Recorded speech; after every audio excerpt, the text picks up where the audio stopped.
Starbucks is a globally recognized coffee brand founded in 1971 in Seattle, with over 30,000 stores in 18 plus countries. In Malaysia, it began in 1998 and now has more than 320 outlets, including drive-thrus and Starbucks Reserve.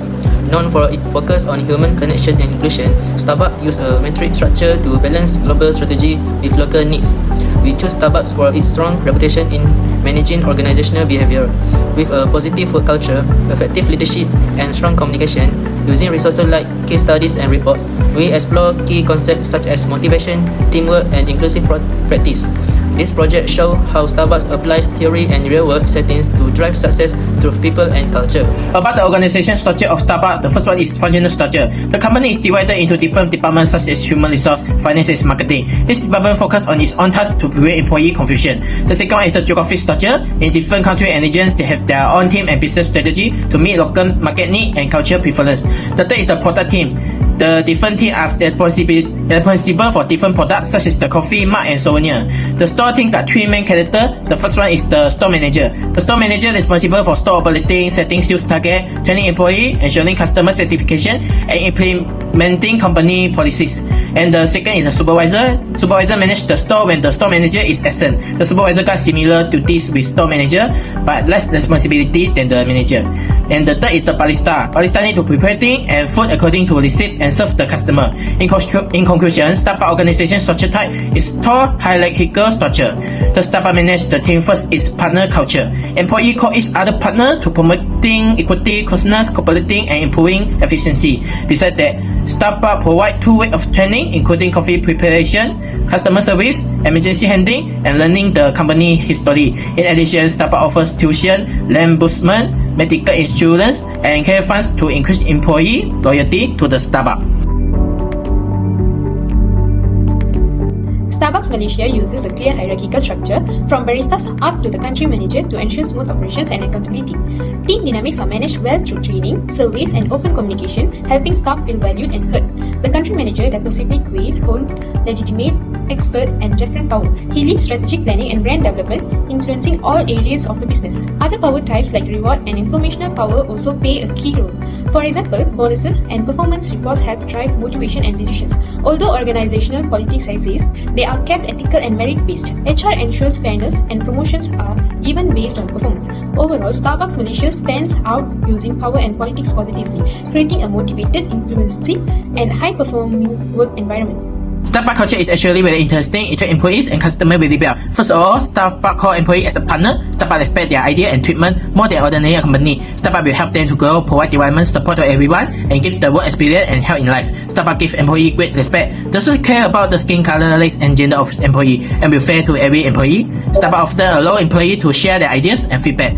In addition, Starbucks is very active in environment protection. Starbucks encourage customers to bring their own clean container to hold drinks. Starbucks provide customers with a comfortable environment where they can enjoy coffee at their own time. We can always see many people using laptop in the store, and the store was providing free Wi-Fi to facilitate customer work. Starbucks want to provide customers with a comfortable experience that allow them to relax and unwind.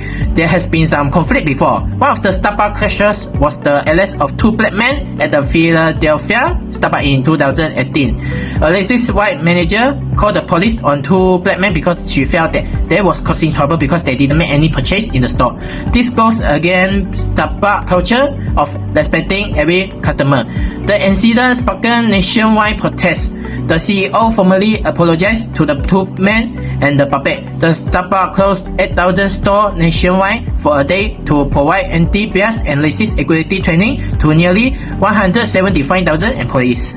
Communication. Types of communication used within the Starbucks organization are verbal communication, non-verbal communication, intrapersonal communication, and interpersonal communication. The first one is verbal communication. Verbal communication is exchange of information with others via words, either face-to-face conversation and voice note. Verbal communication in Starbucks involve face-to-face conversation on greetings, farewell, and order taking. The second one is non-verbal communication. Non-verbal communication refers to gesture, body language, and eye contact. Non-verbal communication in Starbucks is like small wave from barista to farewell and eye contact before taking order. third one is intrapersonal communication. Intrapersonal communication is related with self-conversation. Intrapersonal in Starbucks is like baristas' learning and memorization, and also their motivation and self-encouragement. The last one is interpersonal communication. Interpersonal communication is the verbal or non-verbal exchange of the information and involve two people interacting with one another. Interpersonal in Starbucks is barista to customer interaction, employees to employees interaction, and manager to employees interaction. The effectiveness of communication channels and technology is evaluated based on clarity, where the message that is sent is straightforward and understandable. Example of communication is face-to-face. It is effective because can develop relationship and unsolved issue can be solved. The example of technology is voice technology, teleconferences, and podcasts. This technology is effective because the information will be easily shared with people and provide understanding. Let's move to the next part.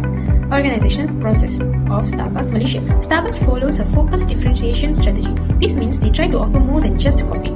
They create a special customer experience with good service, clean stores, and high quality products. Their structure is clear. Each store has baristas, shift supervisors, and store managers. These managers report to district and regional managers. Some stores use a matrix structure where one manager reports to more than one boss. Starbucks also uses strong systems like the POS system, a mobile app, and an HR system to manage staff and operations. These help the business run smoothly. However, they also face challenges like staff turnover, system breakdowns, and communication problems. Starbucks must keep improving these processes to grow and stay competitive. Let's move to the current issues in organizational behaviors. Starbucks Malaysia faces several key organizational behavior issues. First, employee burnout is a serious concern due to long hours, intense workloads, and emotional labor, especially during peak periods. This impacts both morale and service quality. Second, diversity, equity, and inclusion (DEI) present unique challenges in Malaysia's multiracial environment. Language barriers, unconscious bias, and respect for religious practices, and need careful management to maintain an inclusive culture. Third, engagement and retention of younger employees, especially Gen Z, are low because they see Starbucks as a stepping stone rather than a career path. Without clear growth opportunities, turnover is high. Additionally, the rapid digital transformation requires ongoing training, especially for older employees who may struggle with new hybrid working and generational differences, create communication gaps and cultural misunderstandings, which can hinder teamwork and innovation. Addressing these issues is crucial. If left unchecked, they will negatively impact Starbucks' efficiency, culture, employer brand, and long-term sustainability. To reduce employee burnout and support work-life balance, Starbucks should implement smarter scheduling system to ensure consistent shift patterns and enough staff during peak times, especially during holidays and promotions.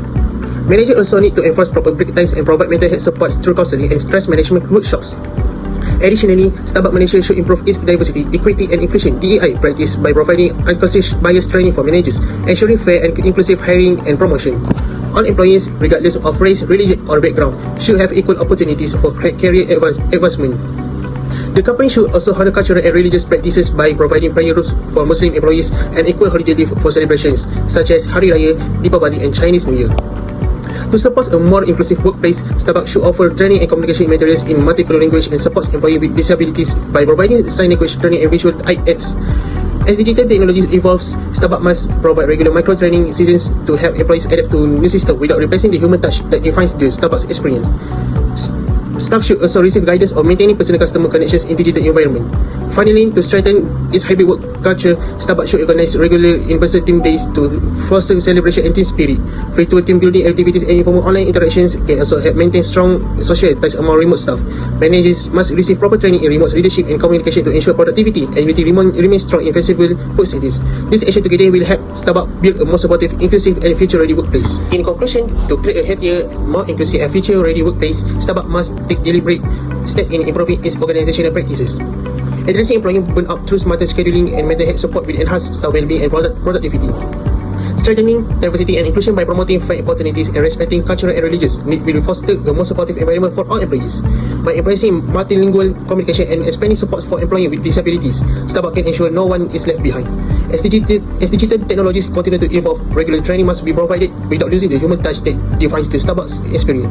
Lastly, building a strong hybrid work culture through team engagement and leadership training will ensure that collaboration and performance remain high, regardless of work location. This effort will not only improve employee satisfaction but also strengthen Starbucks brand identity as a people-centered and progressive organization.